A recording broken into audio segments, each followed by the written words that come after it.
Around here, we count down the hours till Election Day like it's Christmas. And we're all 9-year-olds. And we're all Gentiles. So we are 5 days out now from Christmas. I mean the elections. Where do we stand? Well, on our trip to Las Vegas yesterday, we were able to talk to Senator Harry Reid, which is something that I'm guessing the majority leader doesn't like to do very much. It is also likely something we would never otherwise have been allowed to do this close to an election. Why is that? Well, not only is that race close, but recent polls suggest that the Republican in the race, Sharon Engel, is doing well. She is up 4 points on Senator Reid in this week's CNN Time poll. That means, if you can imagine it, she might actually be Senator Engel.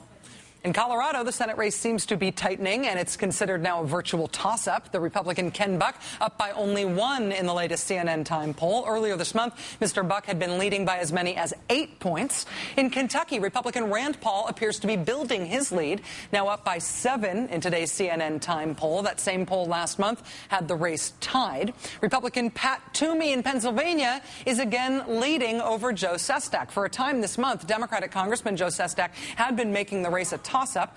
Mr. Toomey now up by 4, according to CNN Time, by 7 if you look at Franklin and Marshall.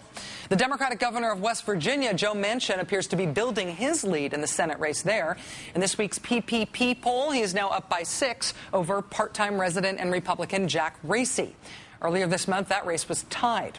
In California, Democratic Senator Barbara Boxer seems to be maintaining her lead over former HP executive Carly Fiorina. Boxer up 5 points in the CNN Time poll. In Connecticut, where voting itself promises to be a lot more colorful on Tuesday. More on that in a moment.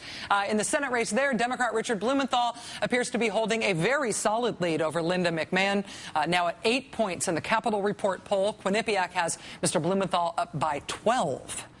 There is one very notable exception to how close many of these races are in these last few days before the elections. In Delaware, the perpetual Senate candidate Christine O'Donnell had been trailing Democrat Chris Coons by 18 or 19 points, depending on where you looked. Now Chris Coons is leading by 21 points in the new Fairleigh Dickinson poll. 21. Honestly, though, I kid you not, I keep having dreams that Christine O'Donnell wins that race. It's spooky. Not kidding. Multiple times. The only numbers that really matter, dreams or not, will be parsed here at our Decision 2010 desk on Tuesday night. We are already fully ramped up for our coverage, and it's very exciting. This promises to be a long election night, a terrifically exciting one. One very specific programming note for you.